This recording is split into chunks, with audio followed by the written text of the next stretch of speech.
Justice for Germans, in conjunction with Volksfront Media, presents Eisenhower's Death Camps. After World War II, the focus on historical research, inquiring into German war crimes, may have ultimately been caused by the lack of concrete documentation showing the violations of international law committed by the Allies. It must therefore become the responsibility of historical science to shed light upon this, undoubtedly uncomfortable chapter of history, and to determine in what situations which crimes against humanity were perpetrated, and to establish a prerequisite for better compliance with the norms of human rights in warfare.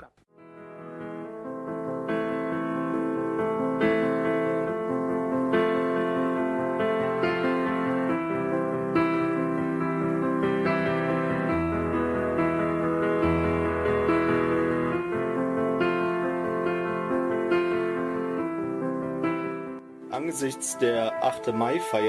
view of the May 8th celebration in the world and the assertion of an alleged liberation of Germany in 1945, it is the duty of every loyal German to show the other side of the coin. Namely, that in 1945 the Allies liberated millions of Germans, indeed, liberated them from their property, from their homeland, and from their lives. At the end of the war, roughly 11 million German soldiers were in the hands of the Allies. Of those, approximately 8 million in the custody of the British and the Americans. This film addresses the so-called Rhine Meadows camps.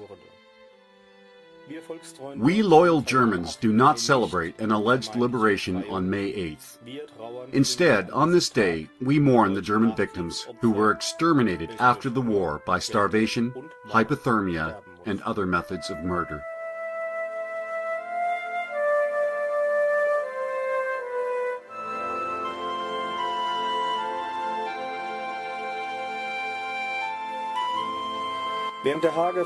When the Hague Conventions on Land Warfare were formulated at the beginning of the 20th century, the participating countries agreed to subjugate their nations to international law.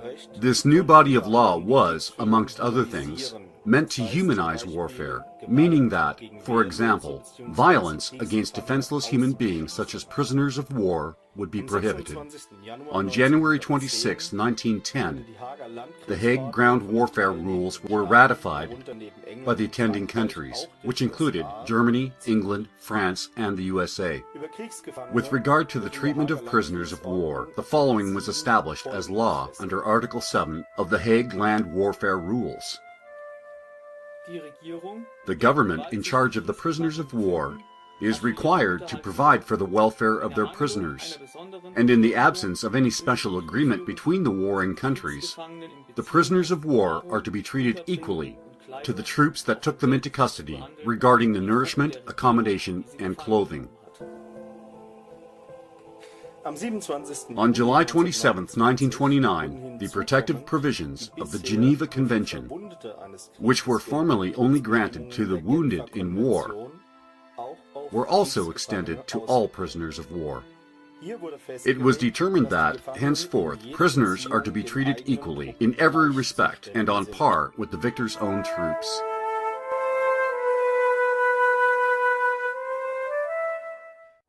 In March 1945, the Americans crossed the Rhine. 6 million German soldiers are taken prisoner.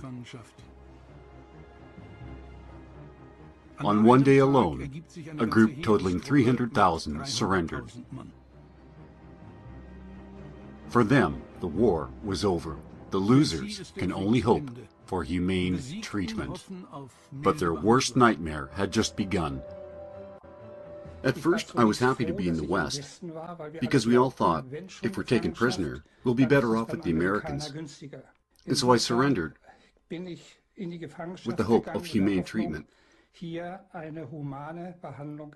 I had no idea what the next 5 months would bring and how disappointed we would become. You arrived in Remagen and were led through the gates of the camp, or driven through it, and then put into your quarters? Would you care to describe for us what that looked like? Well, the way you described it, it almost sounds as if I was arriving at a nice vacation retreat. But the reality was quite different. The horrors began already in Niederbreisig, and then also in Remagen, in the same way, with an enormous shock.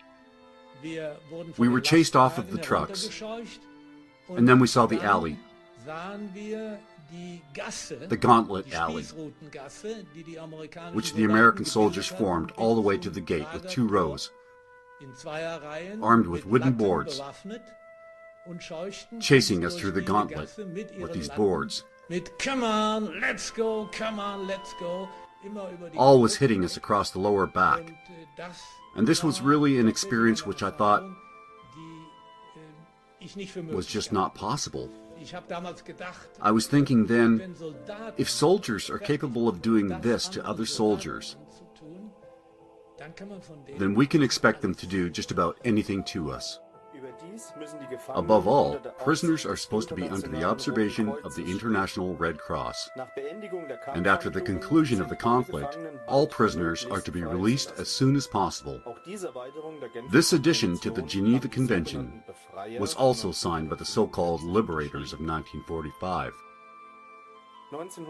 In 1943, however, the Allies agreed in secret to designate the German soldiers not as prisoners of war, but as criminals,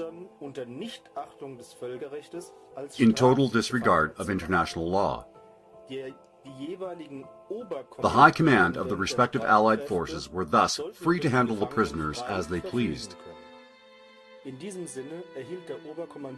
this respect, the Supreme Commander of the Allied forces, the future President, Dwight David Eisenhower, received on March 10, 1945, the authorization from Washington not to release the German prisoners of war held on German ground, but rather to keep them imprisoned as so-called disarmed enemy forces. As a result, the prisoners had no protection under international law and were abandoned to the machinations of the victors. After crossing the Rhine in March of 1945, Americans decided that they did not want to bring the German prisoners of war to the camps which had already been prepared for them in northern France. Instead, by order of Eisenhower, they settled the prisoners of war in the farm fields along the western shore of the Rhine River. Of the 188 American prison camps, dozens were located along the Rhine River and the adjacent wide-open areas. These so-called Rhine Meadows camps stretched from Remagen across Mainz to Bad Kreuznach and all the way across Ludwigshafen. Other camps were frequently dismantled after a while, and the occupants then transferred to the Rhine Meadows camps. At the end of the war, the surrendering soldiers were detained at various battle locations. But also taken into captivity were an unknown number of old men and youths belonging to the Volkssturm, which were civilians in uniform, for example, firemen, National Socialist Party officials, and ordinary civilian members of the party. Furthermore, injured soldiers on leave were rounded up from the hospitals. Female support staff and intelligence personnel, and sometimes even youths, those deemed old enough to hold a weapon, were also taken into custody. The reasons for these breaches of international law and of inhumane treatment cannot be seen as anything other than a determined effort to take the greatest possible number of Germans as prisoners. What happened to the prisoners as they were taken into custody and immediately thereafter was often unpredictable and random. The prisoners were forced onto trucks. They had no idea where they would be taken. one such transport would become a trip of death. We had to stand very close together. They drove very crazily. And suddenly, we were tossed about when the truck rounded a curve in the road, and about 30 men fell off the truck, and half of them were killed. Sometimes a comrade would yell when there were apple trees along the road with branches overhead, so that we could duck down. The guy who was in front of me didn't react fast enough. Moving at 60 kilometers an hour, the branch hit him directly in the forehead. He began to collapse, but there was really no place to fall down. As he slowly sank down, his head came to rest between my legs. His skull was cracked wide open. He was finished. The trucks would arrive at the entrance, and the gate would be opened, with lots of commotion, screaming and shouting, and the prisoners were driven out, being smacked with batons. And my first impression was that we were now like farm animals, going into a slaughterhouse. It was really horrible, as everyone tried to run and duck. And it was especially bad for the amputees, some of whom had lost their prosthesis, and were then even beaten with their wooden limbs. Without any regard to uniform, rank, or age, everyone was driven into the cages. We certainly didn't expect to be loved, and we had no expectation that they would be very gentle either. Laverne Keats, former guard at the Remagen camp, remembers how it was. We were all very concerned and worried. I had heard about the Volkssturm and the so-called werewolf groups, and so we had to protect ourselves. We were rough with them. We rounded up everybody and brought them all into the camps. The Americans are obviously not prepared to deal with the swelling numbers of prisoners. A dog in a doghouse would have had it better. He's got shelter, a roof over his head. He has maybe some hay. The fact is that for whatever reason, however they justified it to themselves, we were handled worse than animals. The conditions quickly become a living hell.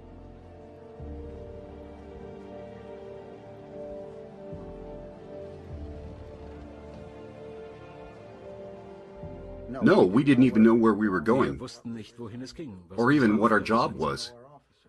We didn't even know who was in charge. There was no organization whatsoever. We had no equipment and no shelter for the prisoners. And it was cold in April.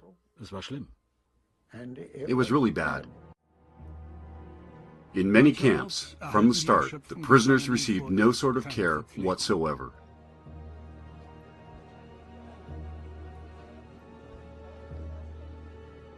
In the first few days, we received nothing to eat or drink.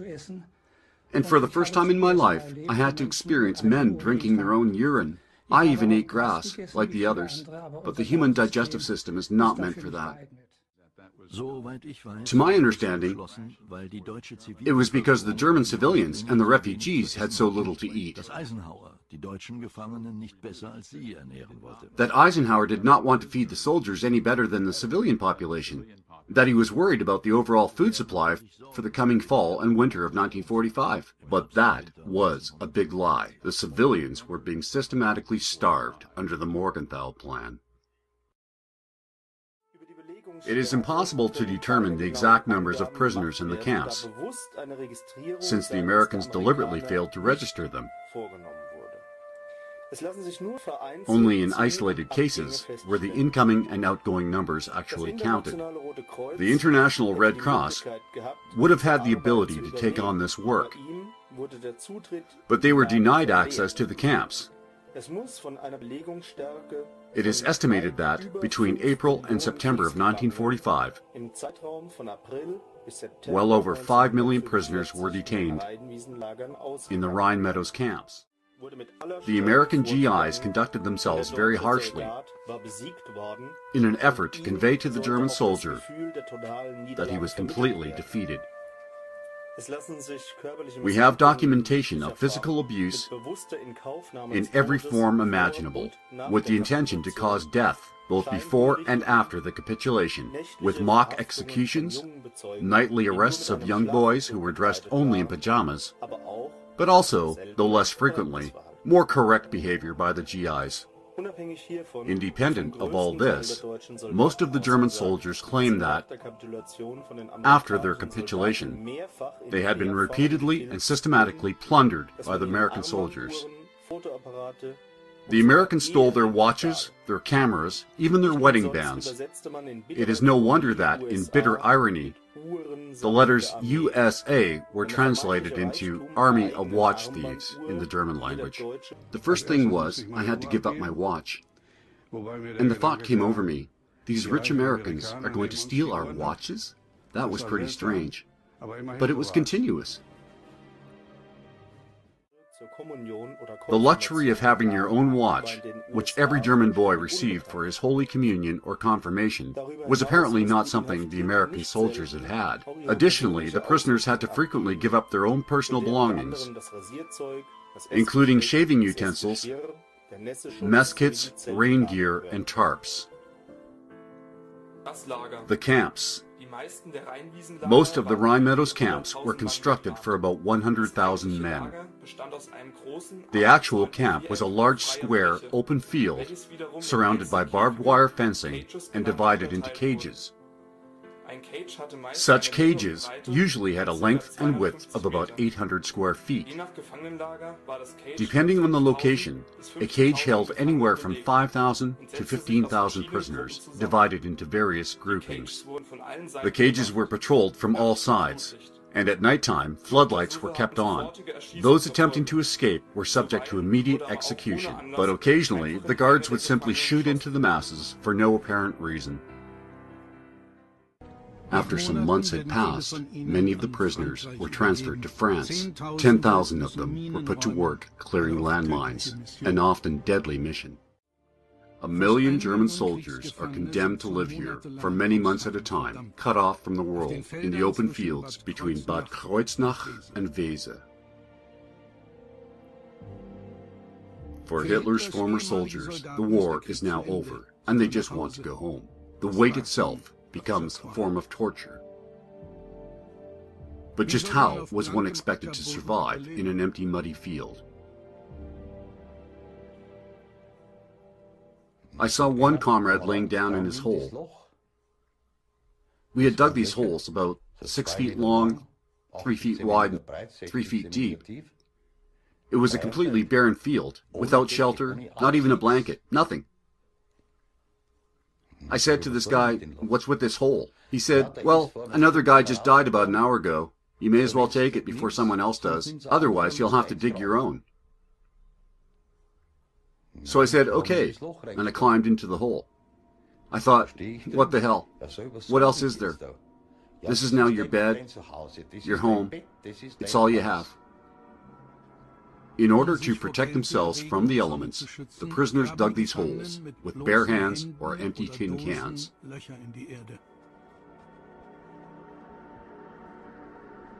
The fear of dying in there is always present. Down there it was warm. And at nighttime, because of the floodlights and all the noise, one couldn't sleep. But when the ground became wet, you'd be buried under an avalanche of mud weighing many hundreds of pounds. A comrade was hopelessly buried that way. There was no way that we could get him out. In other separate camps, hundreds of females were also held prisoner. Among them, Luftwaffe support worker Lotte Schutz. It was raining terribly. We were lucky and happy to have a warm coat. And after about 10 days, they brought us some tents, but only for the women. But the men had nothing. It was just horrible. Cold and rain set in and enveloped them. There were outbreaks of typhus and cholera. Simple holes in the ground were dug as latrines. Often they became death traps. Many of the prisoners fell in, and they were never helped. But then they sank down into the cesspit, and they were gone. Nobody did anything to help them. For the women, the situation was also a shameful nightmare. The worst part was at night, when we had to use those open latrines. But even during the day, and you had to go really badly, the Americans would stare, laugh, whistle, and make catcalls. It was awful. Panic and despair begin to set in. Even when food is offered, it is never enough. Soon, these former comrades were fighting each other. The lack of sleep, the permanent thirst, and the chronic hunger would bring a human being to behave like an animal. And it was just horrible. And later, even when the situation improved somewhat, and the first few came in with some hot soup, some of the men attacked them, punching them in the face. I can remember it so clearly now. In 1942 to 44, we saw the Russian prisoners as being subhuman because they would even eat rats. Now for us, the situation was no different. The conditions, however, were not at all comparable. The hunger now is overwhelming, and so too begins theft. If someone was accused of theft and were caught stealing, they would hang a sign on them saying, "I stole from my comrades," and he was done for. Everyone would punch and beat him. They are now totally at the mercy of their captives and cut off from the rest of the world. Whoever is without friends is doomed. In order to improve their own chances for survival, small gangs began to form. The fear of death is overpowering, and their humanity falls by the wayside. They saw and experienced things that still torment the survivors.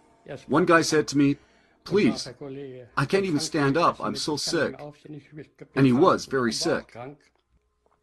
So I went and got him his meal.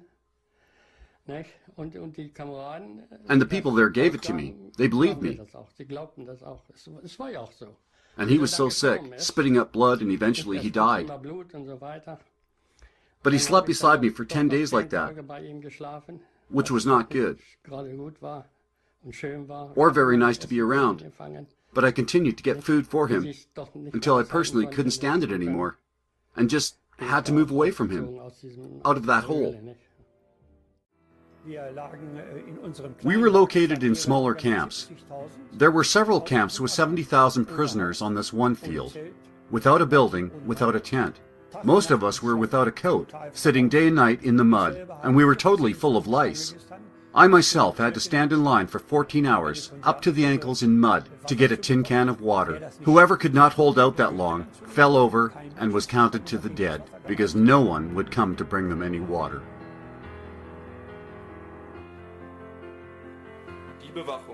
The security measures.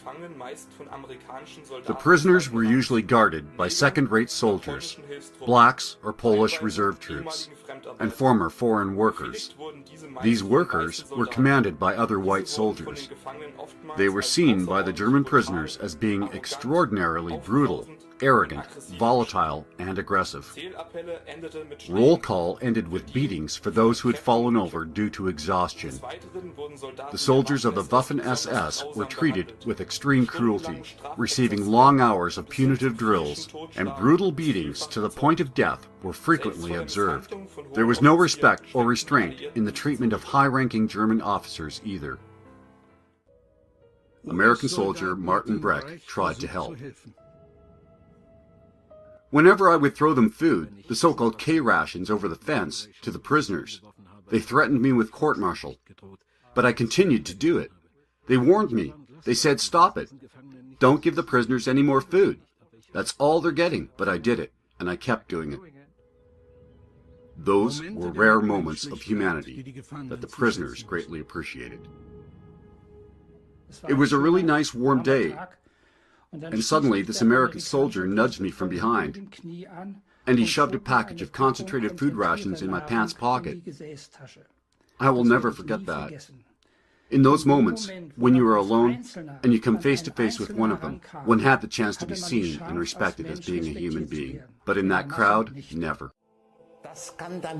The outrage is that the Americans deliberately killed hundreds of thousands and starved to death a large proportion of them, or caused them to die from exposure. The Russians also took prisoners, but they themselves were deprived, and so the prisoners suffered equally.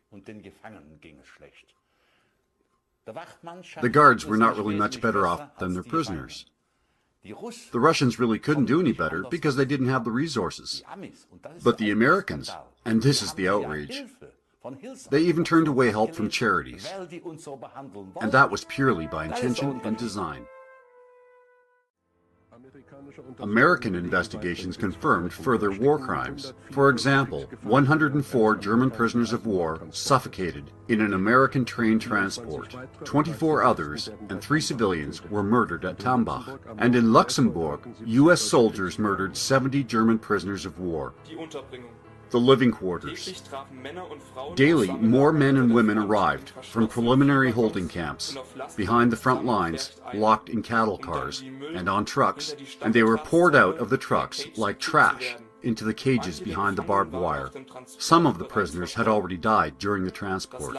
Life in the camps and the security and futures of these prisoners was determined by the temperament and mood of the local camp commander. Thus, it was a daily battle for personal survival. The prisoners lived through burning heat in the summer and sub-freezing temperatures in winter, on the bare ground, in fields which quickly turned into mud in the rain and the snow, without any shelter over their heads. And we just stood there on the field, and after 3 days, it was a wasteland of mud. I can't even remember now if it really was a meadow or a field. During the 4 months under the American command, each prisoner had roughly 8 to 10 square feet to himself. The prisoners had no tools or materials whatsoever with which to make their camps livable.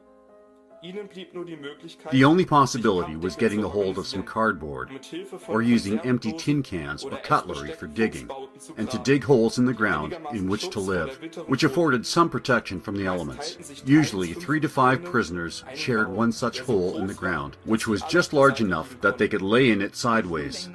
The spring of 1945 was wet and cold. It rained and snowed off and on. The field turned into a wasteland of mud.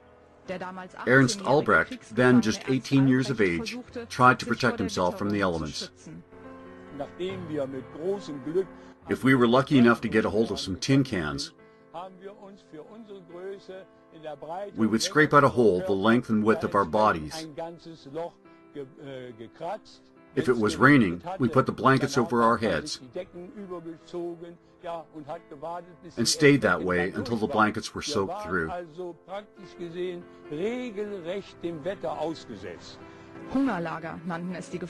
Starvation camp is what the prisoners called it. Often they had only a few crackers and dried beans.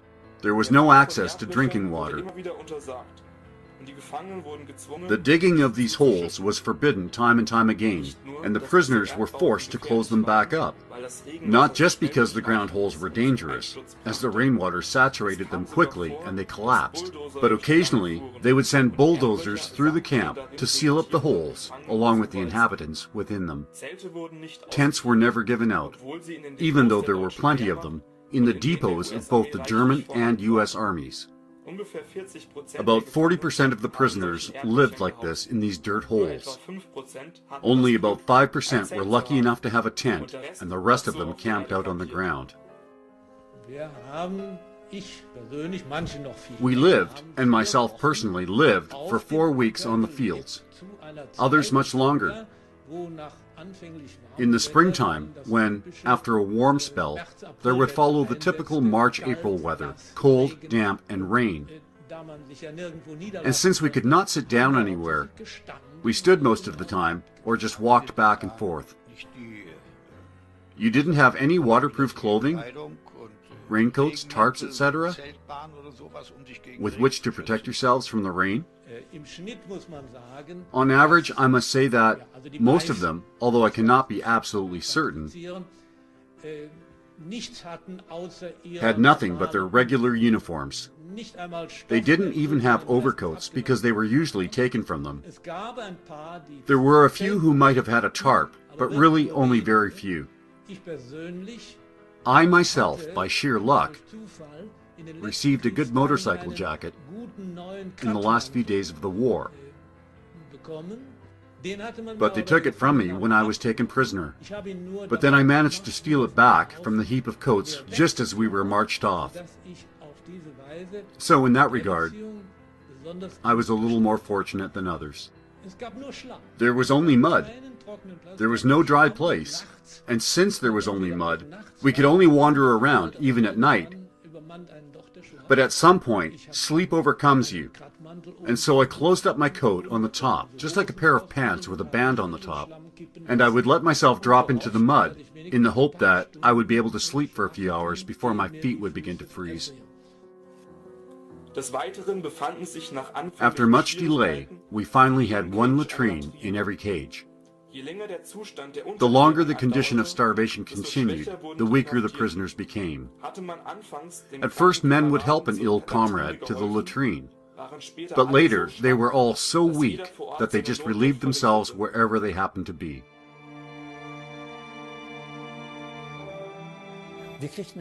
We received some lime for the dead and for the latrine. The only problem was, if a completely exhausted man finally made it to the latrine to sit on the rail and, due to exhaustion, then fell backwards into it, he drowned. No one was capable of helping him. After a while, we were only able to crawl. We no longer had the strength even to stand up. There were so many of us like that. Who could possibly help anyone else? It took a long time to get a water station set up. Before that, the prisoners received water quotas. The water was taken unfiltered from the Rhine River or a nearby creek and then pumped full of chlorine to prevent epidemics. For a prisoner to get water, it usually meant that he had to stand in line for hours, even though he was already totally exhausted. Sometimes it took up to 10 hours to get a tin cup of water. Because of their great thirst, some of the prisoners drank from mud puddles, resulting in severe sickness. Their thirst was especially torturous in the summer months, when they were exposed to heat and sun without interruption. A person needs about 1,200 calories during rest, a working man between 2,000 and 3,000 calories per day. The prisoners in the Rhine Meadows in the months of April through July 1945 received only 400 to 900 calories per day. In many camps they received no food at all on Sundays, and the new arrivals had to wait from 2 to 4 days before getting any food. And in this tin can, I had about this much of the food mash. Maybe you can appreciate what it means when I say that for 4 weeks I had no bowel movement. That's how little food I got. And when after 4 weeks I pressed out this hard black stuff, I passed out, and I would have almost drowned in that cesspool, just missing it by a hair's breadth. How many calories do you think you had every day?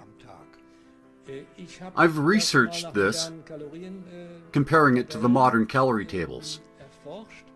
And I concluded that on this day, on this first day, which was relatively ample in comparison, we received, besides the 2 raw potatoes, perhaps 500 calories. With the potatoes, it then came to 700 calories. And if we found a fire to put the potatoes into some ashes, that helped. And how many calories does a man need basically to survive? 2,000. One possibility to get additional food would have been through support from the residents of the nearby villages. But the residents were forbidden under penalty of death to provide food to the prisoners. The German government was ordered to instruct their people accordingly. If anyone did try to take some food to the prisoners, he would be driven off or shot by the fence in front of the starving prisoners. There was no medical care in the beginning. and there was no medical equipment set up. And the Americans did not allow German doctors to practice. And if they did so anyways, then it was only from their own resources and without medications and equipment. They could only help with advice or to try to mitigate the pain. The International Red Cross, as mentioned, was not allowed access to the camps. Food and relief supplies, which the Red Cross transported on trains to the camps, were ordered to be returned by Allied Commander Eisenhower. Sick prisoners were not treated in the camps, but were only set aside by the Americans. We can assume that only 20% had a normal amount of food, and that 60% were starving, and 20% had so little food that they died. Camp Kreuznach, the so-called Field of Misery, had a hospital, but they only took patients that would be dead within 24 hours. During the whole imprisonment, the prisoners were under constant stress because they did not know what would happen to them or what was happening all around them politically. They had no idea as to what had happened to their families, and furthermore, they were forbidden to write to their relatives in order to give them a sign that they were still alive. The number of deceased and their fate. First, I need to say that there are no numbers available at all as to the suicides in various forms. Also, no numbers are available about prisoners who died due to the collapse of their foxholes caused by the inclement weather, or those who were bulldozed over lying within those foxholes and who then suffocated in the mud or in the cesspools, or those who died from their injuries. There was only one thing: the will to survive, to make it home someday, or, otherwise, to keel over and die. There are no established numbers of prisoners who died due to punitive measures taken against them, or who were already very close to death and who were sent to an evacuation hospital. Furthermore, there are no records of prisoners that were shot during cases of escapes, or of those who were shot indiscriminately day and night. It was frequently observed that prisoners had to take the clothes off the dead and remove their dog tags and load them onto trucks which had an undetermined destination. A small number of the dead were buried in mass graves right beside the camp. Their clothes were then burned, and the dog tags had to be given to the Americans, who did not give them to the Red Cross, but deliberately melted them down. And here in this field that has since been built upon, you no longer see what really happened here, with all the time that has passed. But here rest an unknown number, thousands of those poor individuals who had been penned in, out in the open, without water and food. In the camp Bretzenheim, for example, there were 3 variations of graves without names. There were graves for those who apparently aroused the anger of the guards. The next one was for those who, for some reason, resisted or who were shot during an escape. The third one was for those who fell into the cesspools or who had been shot in willful random shootings. According to the Americans, only 3,000 prisoners lost their lives at the Rhine Meadows camps, which would be a ratio of not even 1 per 1,000. This data refers to persons who died of their illnesses or due to the refusal of help. Today we have, in a 12-month period, approximately 15 deaths per 10,000 people due to illness for people in the range of 20 to 40 years of age. In these cases, we can assume that these people had had enough food, clothing, a stable place to live, and medical care. Now, compare those to the prisoners who had almost no food and no medical care and who lived in open fields. Considering these environmental factors, these official numbers are nothing but a sick joke. The unbiased French-Canadian journalist James Bach, in his book Other Losses, determined that the number of the dead to be over 1 million in the Rhine Meadows camps. But where are these victims? In the areas around the former camps, tens of thousands lay buried, but not hundreds of thousands. Where did the U.S. Army trucks take all of these many corpses? Here it is conspicuous that these U.S. trucks came fully loaded with provisions and supplies from the main supply center in Antwerp, and then returned there empty? No, full of German corpses. Only this would explain the fact that, in Belgium, there are a large number of unidentified corpses of German soldiers and civilians buried there, who could not possibly have fallen in battle during the comparatively short duration of those battles. The Belgian war cemeteries are full of unidentified corpses because their dog tags had been removed, and they were dumped like garbage left and right along the roadside in the woods on the way to Antwerp. Thus, we now accuse you, as to this lie, that we were somehow liberated from something horrible. The fact is, something horrible befell us. 7 million Germans lost their lives during the war.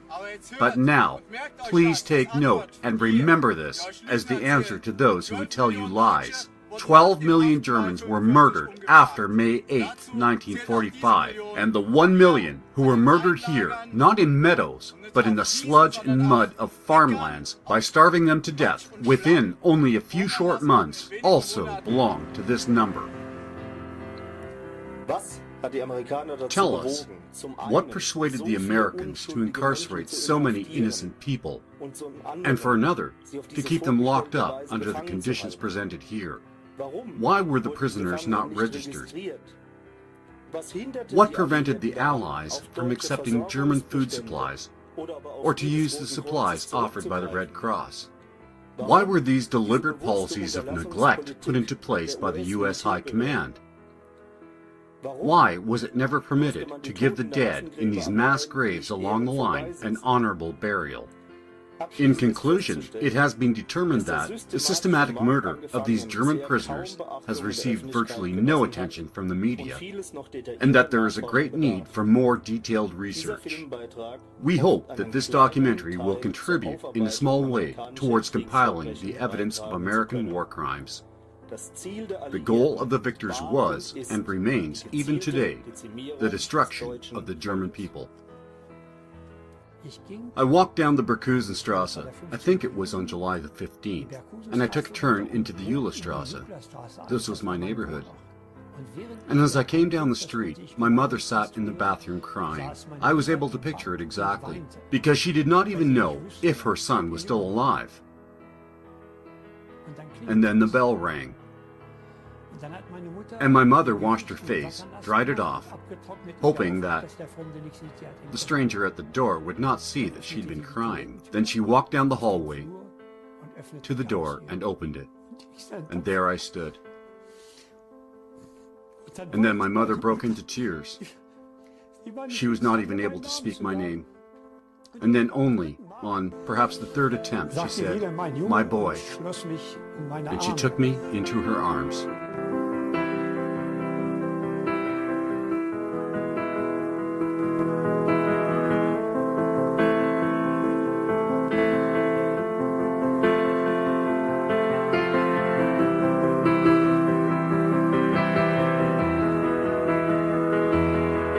Truth is differentiated from half-truths in that it comprises the entire reality. That reality is that the years following May 8, 1945 was a period of absolute oppression of the German people. The experience of the Germans in the occupation zones of the Soviets, French, and Americans was absolutely horrible, and only slightly better in the British zone. After the 8th of May 1945, over 12 million Germans died as a result of crimes committed by the victorious Allies. Millions of German prisoners of war were murdered in cold blood in the Allied prison camps.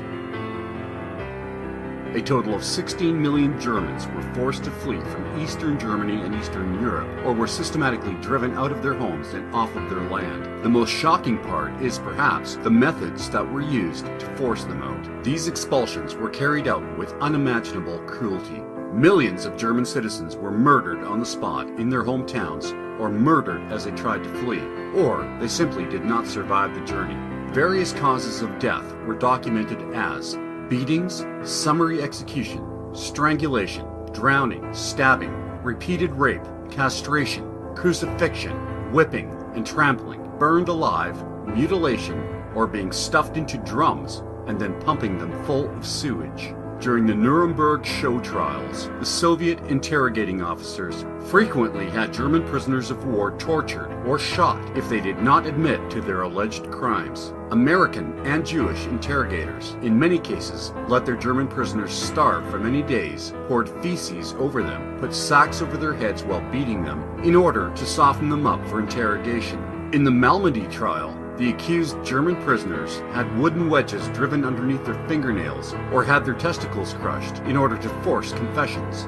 The U.S. military authority forbade the distribution of provisions and tents to prisoners that were available from the German and U.S. military depots, and they prohibited the giving of food and water to the German civilian population, and they ordered that civilian conscripts take food away and destroy it. The opinion that the Germans alone were responsible for the war, and therefore for the subsequent expulsion of ethnic Germans after 1945, is historically not supported by the facts. The causes of World War II started with European disagreements which led to World War I, and then continued with the unmerciful actions of the victors to heap the sole responsibility for that war upon the German people, and then to plunder them. And it continued on to the Danzig Corridor dispute, and with the discrimination and persecution of the German minority in Poland. The suffering of 16 million German citizens driven off of their land and homes, the captivity of 11 million German men in death camps, and the deaths of well over 6 million German citizens following May 8, 1945, are far too significant to remain ignored, and they stand in stark contrast to those today who still believe that we Germans were liberated. Please stand with us and demand justice for Germans.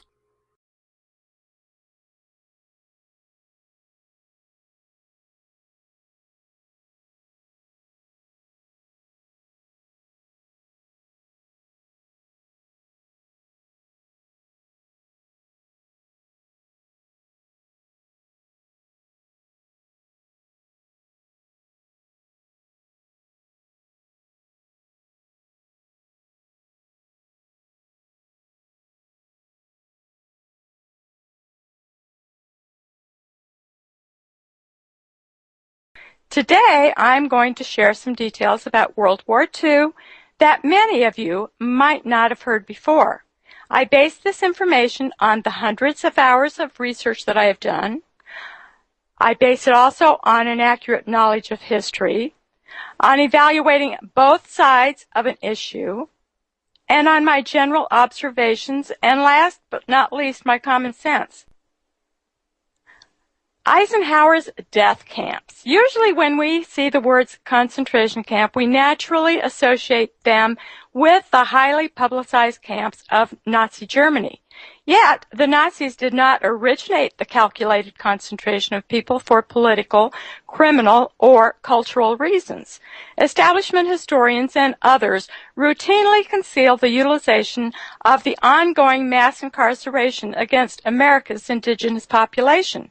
In 1898, the U.S. military used what they called pacification camps in the Philippines.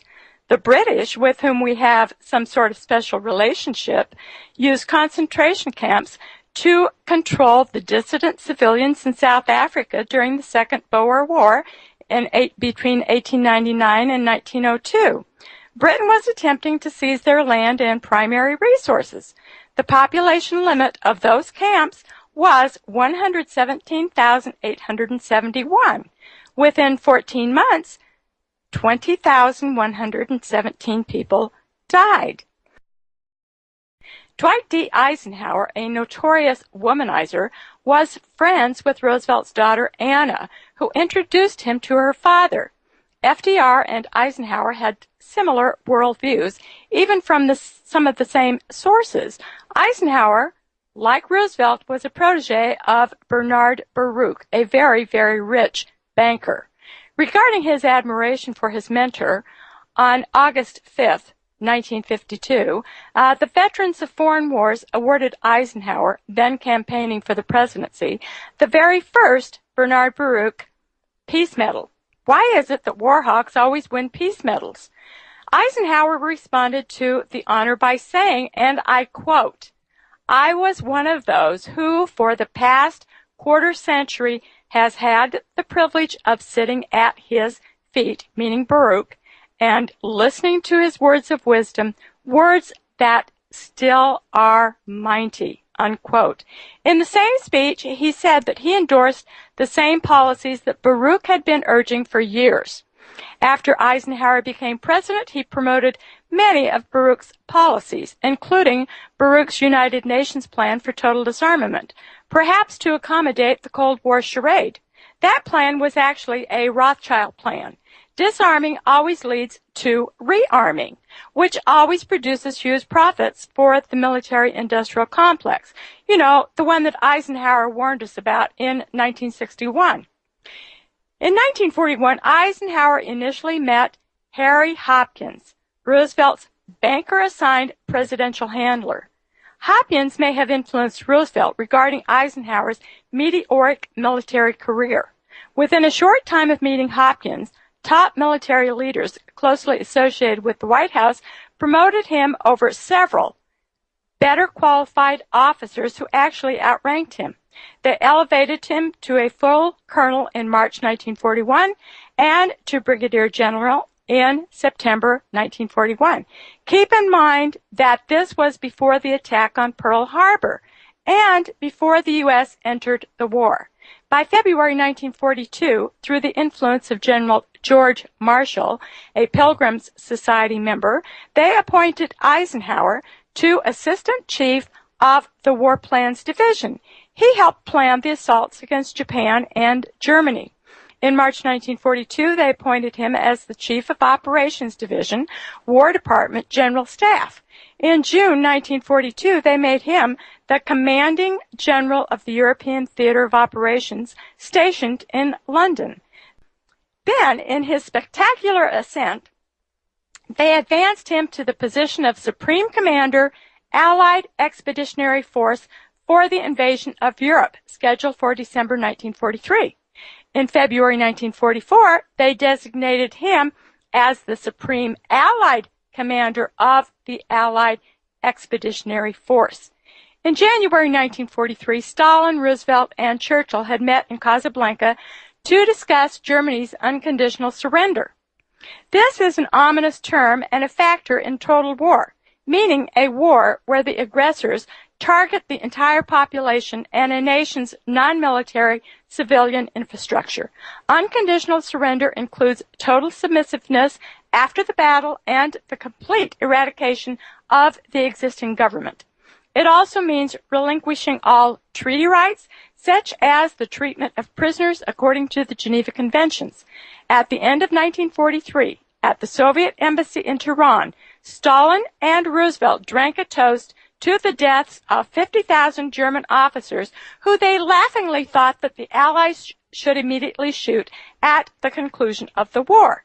In a letter to his wife, Eisenhower said, and this is a quote, "God, I hate the Germans. Why? Because the German is a beast," unquote. General Eisenhower, with the opening of the Ruhr operation, said, and I quote, "Our primary purpose is the destruction of as many Germans as possible. I expect to destroy every German west of the Rhine and within that area in which we are attacking," unquote. Treasury Secretary Henry Morgenthau, Jr., who served as the Secretary of the Treasury from 1934 through 1945, worriedly told Roosevelt, and I quote, "No one is studying how to treat Germany roughly along the lines you wanted, unquote. Roosevelt said, and I quote, "We have got to be tough with Germany, and I mean the German people, not just the Nazis. We either have to castrate the German people or you have got to treat them in such a manner that they can't just go on reproducing people who want to continue the way they have in the past," unquote. They need not have worried about who was going to implement the extermination plan. Eisenhower had said, referring to the Germans, that he wanted to, and I quote, "treat them rough," unquote. Ironically, the only premeditated mass extermination operation in Germany was the Morgenthau Plan created by Secretary Morgenthau. It is rather curious that the Treasury Secretary would devise an extermination plan rather than the War Department. Even before the Normandy invasion on June 6, 1944, over a year before, by May 1943, with the Axis surrender at Tunis, Eisenhower had several 100,000 German captives, who the military transported in overcrowded boxcars to his camps. He wrote in a letter, and I quote, "It is a pity we could not have killed more," unquote. On February 24, 1944, he appointed his old, very discreet friend, General Everett S. Hughes, as his special assistant, his eyes and ears. He instructed Hughes, and I quote, "Emphasis will be placed on the consultative aspect of your duties rather than on the inspection aspect," unquote. In other words, he could influence policies but had no direct authority to make any decisions. Eisenhower was in charge of all policies, especially regarding the German prisoners. General Walter Bedell Smith, his chief of staff, had endorsed Hughes' abilities and perhaps his tendency towards unquestionable obedience to his superiors. Smith later became Truman's CIA director and helped devise the overthrows of Guatemala's President Arbenz and Iran's Mohammad Mossadegh, along with Secretary of State John Foster Dulles. On August 4, 1944, Eisenhower discussed prisoner rations with Hughes, who constantly reduced them below those set by the supply officers according to the provisions of the Geneva Conventions. Prerequisites Eisenhower had already dismissed before the war ended or before Germany even surrendered. On September 16, 1944, Churchill and Roosevelt agreed to implement the Morgenthau Plan, which included the complete destruction of German industry, another stipulation that was contrary to the Geneva Conventions. Eisenhower, probably for publicity reasons, something he did quite frequently, gave what is obviously a very hypocritical speech in March 1945, asserting that the U.S. would honor the Geneva Conventions with regard to humane treatment of all German prisoners. The U.S. had signed the conventions along with 46 other countries on July 27, 1929. Immediately thereafter, on March 10, 1945, Eisenhower quietly signed an order proposing, and I quote, "a startling departure from the Geneva Convention," unquote. He suggested a new class of prisoner, disarmed enemy forces, DEFs. Prisoners the Army would not feed. Get that? They would not feed after Germany's surrender. Altogether, the Allies had between 7 and 8 million German prisoners. They captured 4.2 million before the new DEF status, similar to another type, surrendered enemy persons, SEFs. Author Giles McDonough writes that the latter captives, about 3 to 4 million, and I quote, "were not entitled to the same levels of shelter and subsistence," unquote. The earlier prisoners were supposedly covered by the Geneva and Hague Conventions, but who equivocates about dates when it is time to decide who is going to eat and who is going to starve? The Soviets had not signed any agreements regarding humanitarian treatment of prisoners of war. Therefore, they were not obligated to treat their prisoners humanely. The Allies intended to use the Germans as slave labor, also according to the Morgenthau Plan, and as discussed in Moscow in 1943 and at Yalta.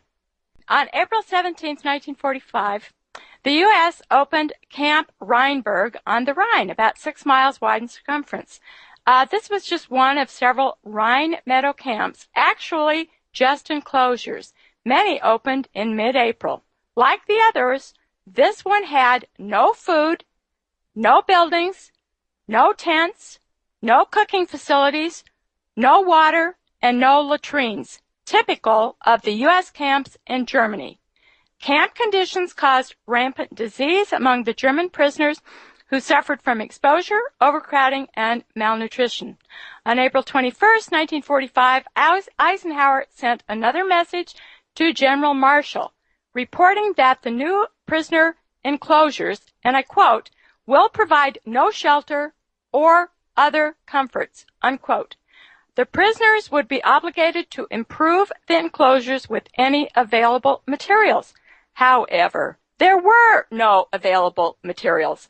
A later order prohibited the prisoners from erecting any kind of shelter at all. German prisoners often sought shelter by digging holes in the mud. The enclosures consisted of open fields surrounded by barbed wire known as prisoner of war temporary enclosures, complete with searchlights, guard towers, and men with machine guns. By the summer of 1945, the British and the U.S. had more than 6 million troops in their barbed wire enclosures. The Soviets had over 2 million. The open-air enclosures lacked even the barest facilities found in Nazi camps, which usually had kitchens, infirmaries, hospitals, latrines, and barracks. Auschwitz had 2-story heated brick barracks with flush toilets. With no latrines, crowded, anxious inmates, standing almost shoulder to shoulder, by necessity, often relieved themselves where they stood, which created a growing quagmire of contaminated, putrid mud. Latrines, actually ditches, where available, were abominable, perilous death traps for those who slipped. Food, water, and shelter, basic human necessities, were unavailable in the camps, per Eisenhower's orders. Excuse me. Although sufficient food resources, tents, blankets, were available in the Army's supply depots. I'm sorry.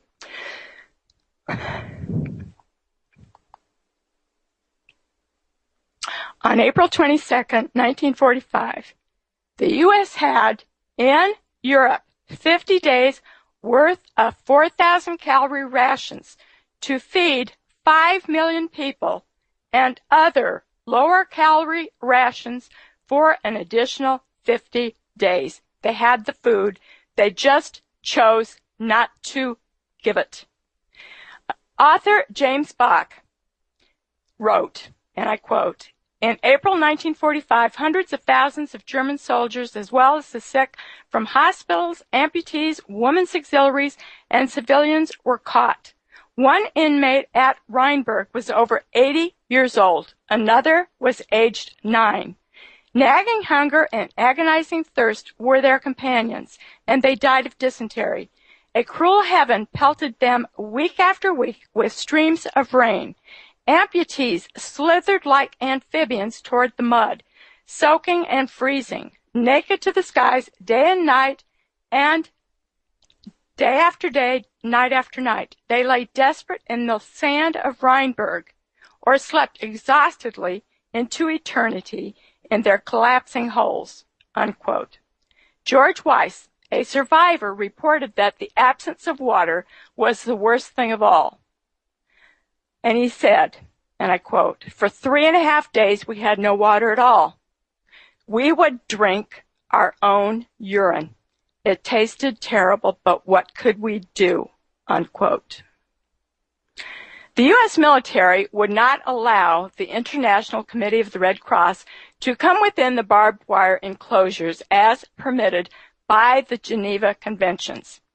The U.S. military, per Eisenhower's instructions, did not allow prisoners to receive mail or packages.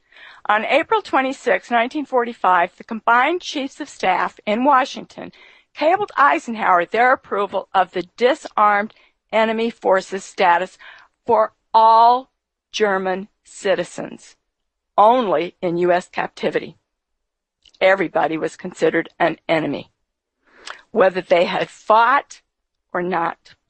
By April 30th, 1945, there was an additional 2,062,865 of these civilian prisoners.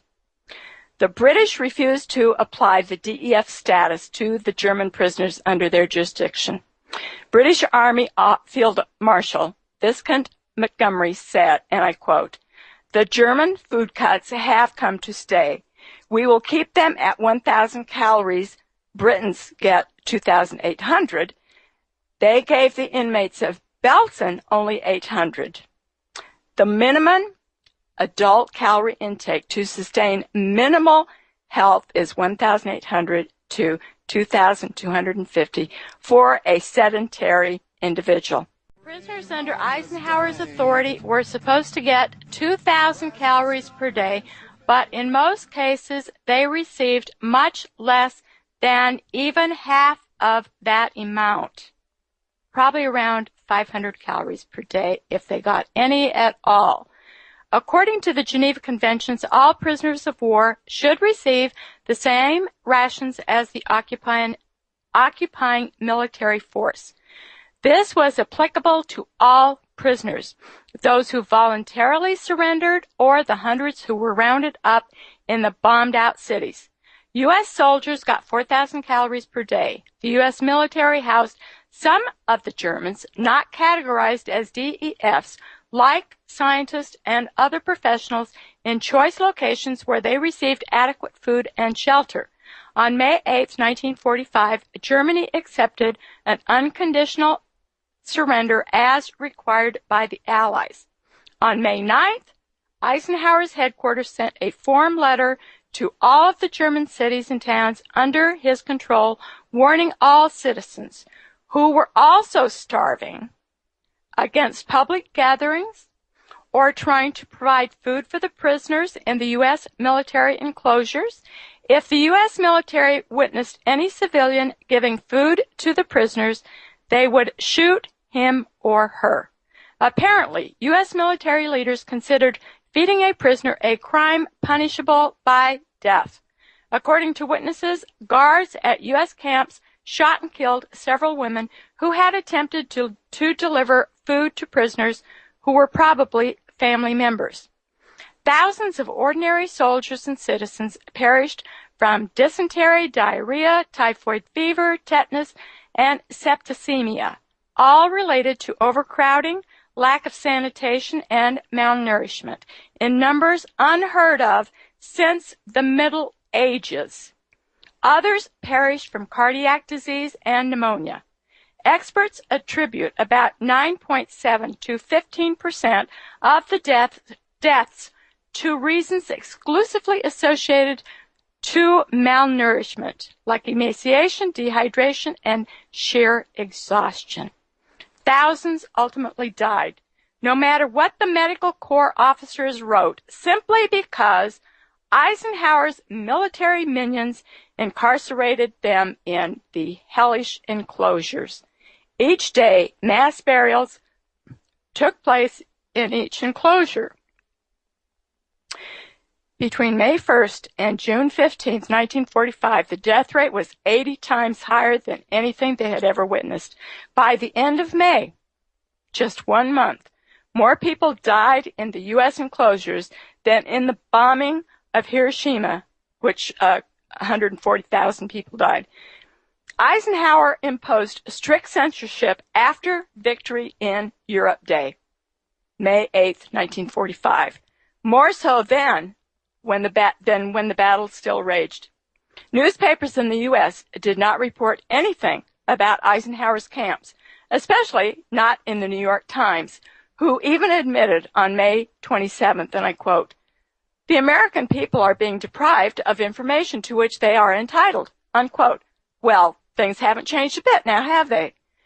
General Eisenhower of the Supreme Headquarters Allied Expeditionary Force controlled over, get this, 200 barbed wire enclosures in northwest Europe that incarcerated 5,224,310 by June 1945.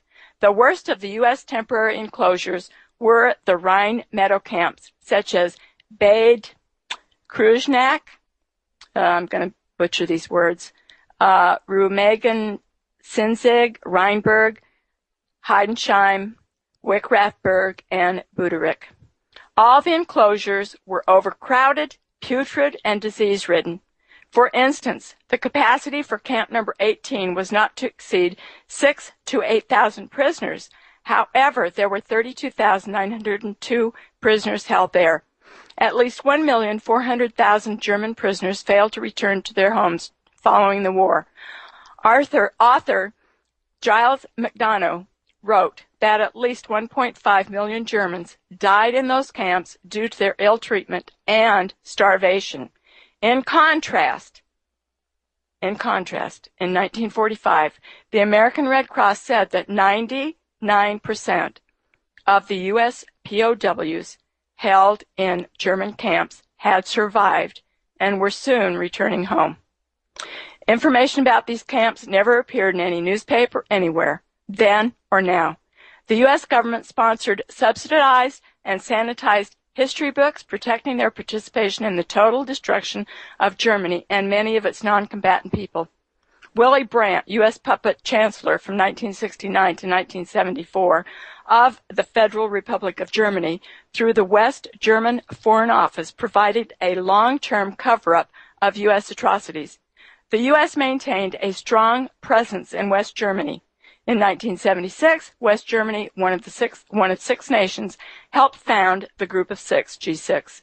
Martin Brecht from Manhasset, New York, was an 18-year-old private first class in Company C of the 14th Infantry.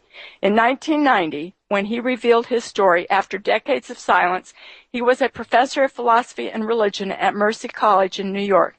In 1945, his superiors assigned him to as a guard and interpretator at Eisenhower's death camp at Andernach along the Rhine River. Brecht relates that the U.S. detained about 50,000 prisoners of various ages just at Andernach on the Rhine River in Rhineland-Palatinate, Germany, in an open field enclosed by barbed wire. They kept women in separate open-air enclosures. The prisoners had no coats, blankets, or any visible shelter. They were compelled to sleep on the ground, often muddy, wet, and cold. They used a trench for human waste. Rations consisted of a thin, watery soup to which the emaciated prisoners added grass and weeds to ease their hunger pains. Prisoners weakened by persistent dysentery often lay in their own excrement. The U.S. military had sufficient food and medical supplies. Brecht, sympathetic to the suffering of the prisoners, was outraged at the indifference of the camp guards. He questioned his superior officers, and they told him they were under strict orders from higher up. The majority of the other guards did not share Brecht's compassion for the prisoners. Most viewed the Germans as subhuman who deserved whatever happened to them, even a torturous death. The U.S. government had produced massive amounts of anti-German propaganda to indoctrinate the troops. Guards had read the racist articles in publications such as the Stars and Stripes, a GI newspaper filled with reports and graphic photos about the German concentration camps. This inflamed some kind of self-righteous indignation that eased their own perpetration of the very same behavior they vehemently denounced. The prisoners were mostly civilians, farmers, working men, many of whom languished into a lethargic state of listlessness. Some prisoners, in a desperate suicidal hopelessness, attempted to escape by climbing the barbed wire, knowing the guards would immediately shoot them. On May 8, 1945, the end of the war, U.S. soldiers expected that they were going to return home. However, that was not the case, for now the occupation began. Camp Andernach, referred to as a killing field, quote-unquote killing field, was now part of the French zone. The U.S. military transferred German prisoners formerly under its jurisdiction to the French military authorities. The military force marched the prisoners to another camp. Those who could not keep up the pace and fell behind were bludgeoned and rolled to the side of the road, where their bodies were later collected by a truck. By the end of 1946, the U.S. military had emptied most of its camps. The French continued to hold prisoners until 1949. Between 1947 and 1950, the U.S. government destroyed the majority of the incriminating records regarding the U.S. prison camps. The Germans maintained that more than 1,700,000 soldiers who were determined as living at the end of the war, May 8, 1945, never returned home. The Allies reviewed all responsibility for the atrocities committed against the German prisoners, but are quick to blame the Soviets for all inhumane abuses within all of the camps. According to the congressional record of January 29, 1946, Eisenhower said, and I quote,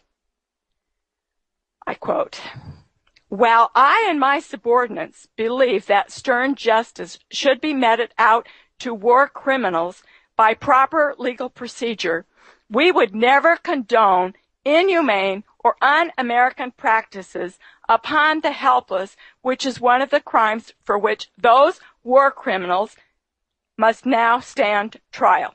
Unquote. On September 27, 1948, Eisenhower was awarded an honorary humanities degree by the Jewish Theological Seminary of America in New York City. The audience applauded his efforts in ending the Nazi terror and honored him for his military accomplishments and for the high moral standards that he demonstrated and for his, and I quote, statesmanship, tolerance, and humaneness, unquote. They congratulated him as, and I quote, a soldier of intellectual integrity with a love for peace and his fellow man, a beloved counselor of our people in peace as in war, unquote.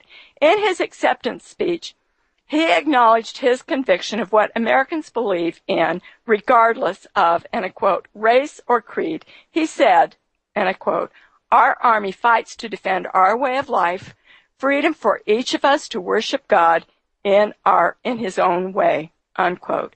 He said that ancient Jewish leaders, and I quote, gave birth to the doctrines that the American Army fought to defend. I wonder if he's talking about those in the book of Esther. He concluded, all the world is the seed of Abraham, unquote.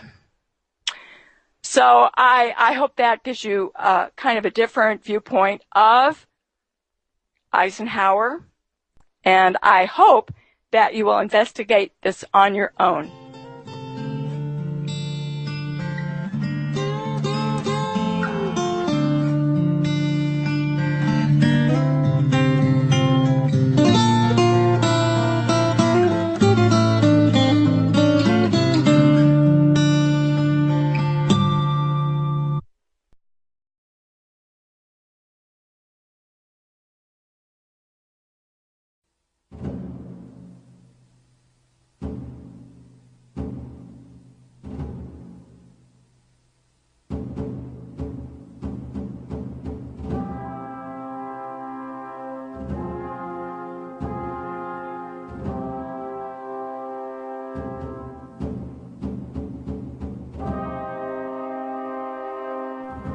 Seit Jahren organisiert das Gedenkbündnis Rheinwiesenlager. For many years now, the Rhine Meadows Memorial Society has organized an annual march in honor of the victims who were captured, degraded, tortured, and murdered along the banks of the Rhine River following the so-called liberation by the Allies on May 8, 1945.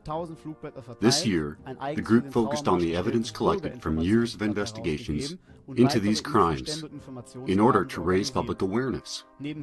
Many thousands of informational flyers were handed out to citizens at information booths which they had organized. The group also had to wage a legal battle against the local city authorities who had banned the march, and they were successful. Finally, on March 19, 2011, in the city of Remagen, the march organized by the Rhine Meadows Memorial Society proceeded. Around 300 people gathered in various locations where the World War II Allies had committed these atrocities. both to remind the victors of their crimes and also to pay their respects and to give honor to the untold numbers of victims of these atrocities. It is said that a folk, a people, is only worth as much as the honor it bestows upon its fallen. This phrase drew the ire of left-wing extremists who had arrived and attempted to disrupt and provoke the marchers, attacking them as well as police officers who were trying to keep the peace, pelting them with bottles and other projectiles. But they did not prevent the march. As the marchers, all dressed in black, arrived from all across Germany, they gathered at the various locations, including at a chapel which was built in 1978 in honor of the German prisoners of war. They then proceeded to march, maintaining a high level of discipline, and all conducted themselves honorably. There were numerous speakers who spoke to those who were in attendance, and who described the nature of the crimes that were committed, and how shamefully the American army had treated their captives, and they eulogized the victims. 1 million soldiers were killed at this location, and we now seek justice for these crimes.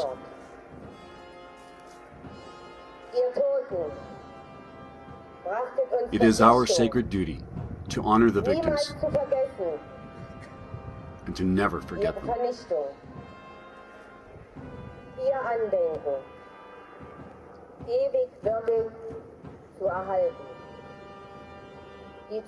And moreover, to build our future in full consciousness of these victims, of the cold-blooded victors. And we must not be distracted or persuaded to forget them, but to always give honor to those who fought for us and paid with their personal sacrifices and their blood for our freedom and our fatherland. Den sie bezahlten mit ihrem Leben, den Traum, den sie heute an uns weitergeben. The first speaker at the memorial service was Sven Lobeck. He gave a detailed description of the crimes and atrocities that were committed against the German prisoners. He said, many years in advance, the Allies had devised this plan, and they conspired to murder as many Germans as they could.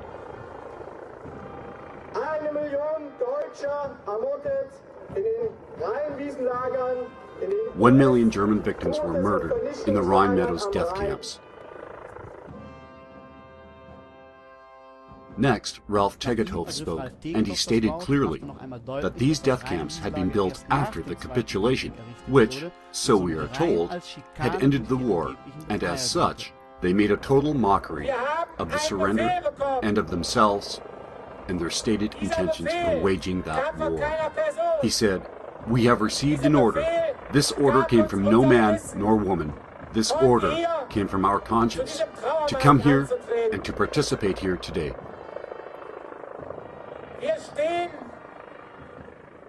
We are the product of 3,000 continuous years of German civilization and history. We stand here upon sacred German soil. We stand here along the Rhine, and we give honor to all those who,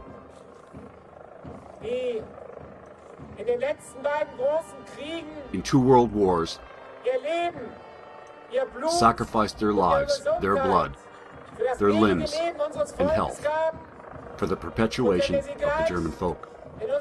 And we now conduct ourselves as honorable soldiers, and in so doing, we are at one with those who went before us." Also in attendance, as an honored guest, was one of the few remaining survivors, Lieutenant Katte, who described his life as a soldier and finally paid his respects to his fallen brothers and sisters. Finally, the leader of the NPD party in the state of Rhineland-Palatinate, Dorothee Armestoff, spoke, and she read a poem as 2 members of the procession laid a wreath in honor of the victims. In her closing words, she said, "Now, let us swear, each of us here, to you, our fallen ones. You fought for our folk, and we will remember it always." Ich rufe At the end of the ceremony, there was a roll call for each of the names of the historical German armies and their various branches dating back hundreds of years through to the Second World War, as well as the civilian victims of the Allied terror bombing campaign, the German expellees who were driven from their homes,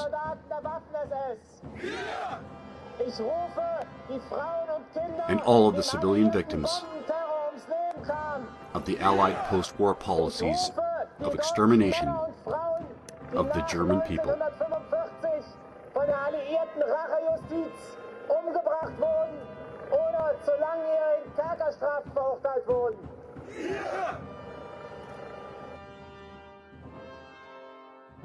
The attendees then solemnly filed out in 3 rows and continued their peaceful march. They ignored all of the provocations from other groups who had gathered to demonstrate against them, continued on with their march, observing total silence.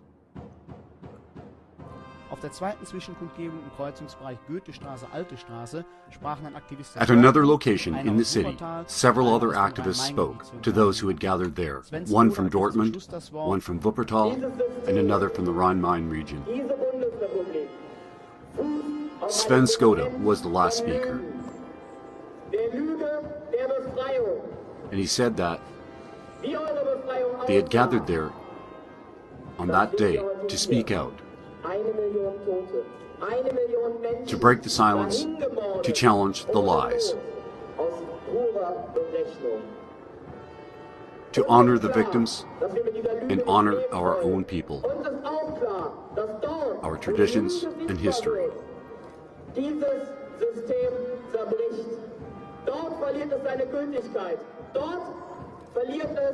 In closing, he said that only the truth can set us free. He added, there are still Germans alive today, including young people, who now proclaim that I would rather die than to live in this system under silence and lies. From there, the march continued, back to the train station where they had begun, where the day's events officially came to a close, successfully concluding the 2011 march. Neither provocations nor lies from the mainstream media could prohibit that on the streets of Remagen, a better Germany could be displayed here for all to see. 1 million victims called us here today to speak for them. 1 million victims will see to it that we are here again next year. Germans from all over our country will be back to do it again.